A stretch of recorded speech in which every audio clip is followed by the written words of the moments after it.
right, be like that. Oh, sorry, Tracey. I expect to be cut dead by Morris, but not my brother, too. I was miles away. You were, weren't you? I'm just delivering my film reviews. Tracey? Yes? Before you go, may I ask you something? Since when did you need permission? Does anything strike you about me? Eh?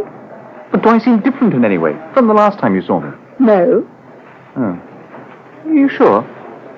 You've got new glasses. No, I haven't. What then? No, it doesn't matter. Oh, it clearly does, or you wouldn't be going on about it. Tell me. Well, promise me you won't send me out. For heaven's sake, Dickon. You know what we were talking about the other day? Me and Morris. No, the other thing. Oh, you and your sex life. Shh. Oh, or lack of it. Well, I took your advice, in a manner of speaking. Oh, so it's the new fulfilled Dickon Firth we're looking at. You said you wouldn't take the mickey. Sorry. Who was it? Girl at a party. One night stand? Yes. Not that it wasn't good, on a purely physical level. So you've no longer any doubt about being hetero? Don't worry. I shan't be joining the Hill Farmers League now. The what? Well, there's this shortage of women in Welsh hill farming communities. The ideal alternative to becoming a monk. I did think of it at one time. Dickon. I'd really got hung up, but not anymore.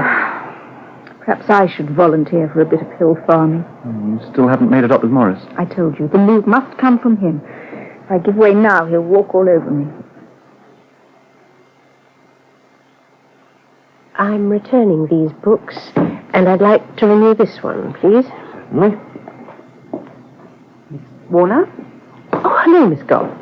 Thought it was you. I did put my head round the door of the reference library, but you weren't there. How are you?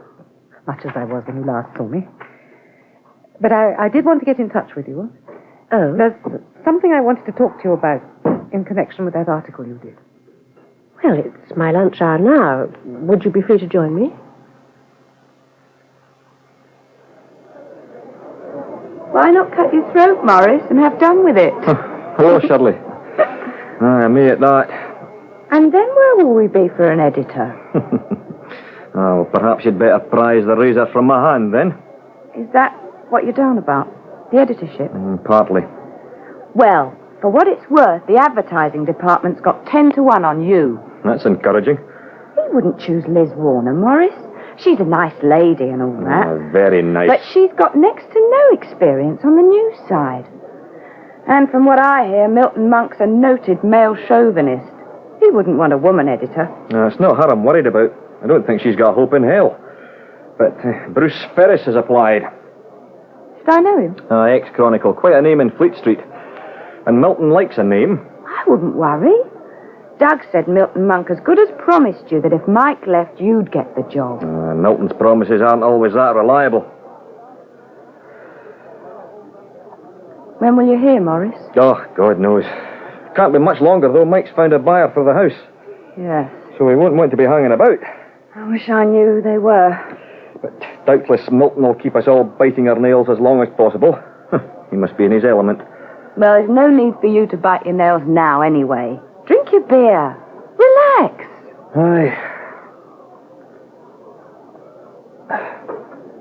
How are things with you and Cressida? I thought you said relax.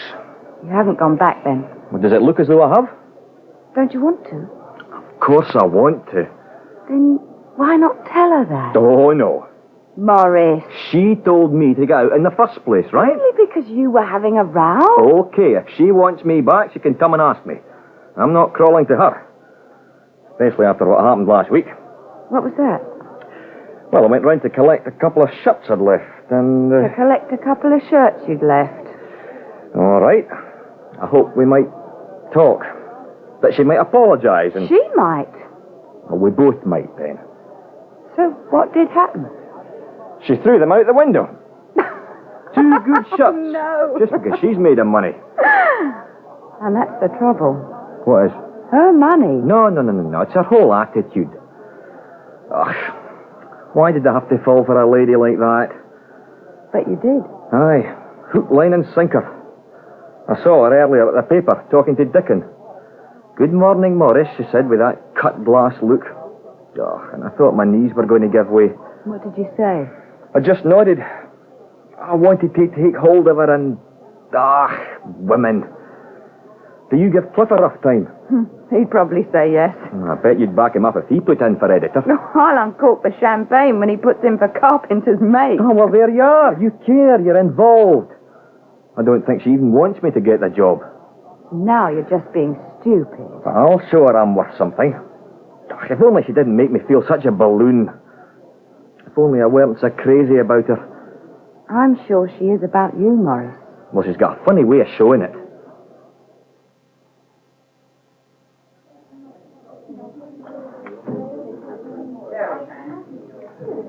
This isn't a very exciting place, but at least there's no dreadful music. One can hear oneself speak. It does make a change. So did Rose on Toast. Better than my usual beer and a sandwich. Rose on Toast used to be a favourite of Father's. Of course, Mother always wanted exotic foods, like smoked octopus. What was it you wanted to talk about? Firstly, I read your article the other week and I still liked it. Good. I'm delighted. Yes, I stand by everything I said about my parents, It was a great success from the reader's point of view. but not from my sister. She's been in touch with you? I had a very neurotic communication from her the other day. She said she knew the Herald's proprietor personally, and that the paper would be publishing a letter from her refuting everything I've said. Well, it won't be. My sister won't be very pleased. She agreed to withdraw the letter. After a little persuasion. From you? We had a talk, yes. You are a remarkable woman, Miss Warner. You deserve to get Mr. Nash's job. How did you know about that? Mrs. Austin said you were in the running. Oh, of course. Diana's a neighbour of yours. I hope she hasn't been telling too many people. I brought the subject up. She wouldn't have mentioned it. Anyway, I wish you luck. Thanks. But I've already blown my chances. Milton Monk as good as said so to Mike Nash this morning. Because of my sister. Oh, only indirectly. I went behind his back when I asked her to change her mind. Surely it was better for all concerned that the matter was dropped. Milton might have seen it that way, but he didn't. It was only ever a long shot anyway, the editorship. There is an heir apparent, you see. Typical of Sylvia, misusing her influence. Why did she have to get onto him in the first place? Her quarrel was with me.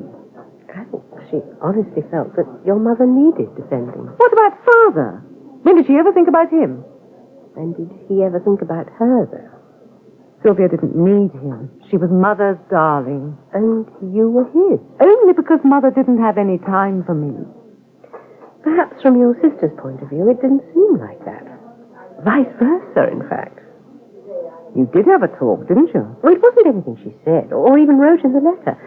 But somewhere between the lines, I started to see this other little girl, always on show, envying you the security of home and father. You'll be suggesting next we get in touch and have a drink together. It wouldn't be such a bad idea. I thought you were a realist, Miss Warner, not a sentimentalist. I am a realist. It seems to me ridiculous. Here you both are. One filling her life with committees and the other living like a hermit. I'm quite happy as I am, thank you. Are you? I have my job. You retire next year, don't you? And this is the very time you and your sister could help each other, instead of standing in your parents' shadow. Why not send her a note thanking her for withdrawing the letter? And she rings up and asks me round, and all our differences are forgotten over tea, and we walk hand in hand towards the sunset of our lives. I'm not that unrealistic. I have always disliked my sister cordially. Couldn't you try to make contact, at least? I'd better be getting back to the library. Shall we have the bill?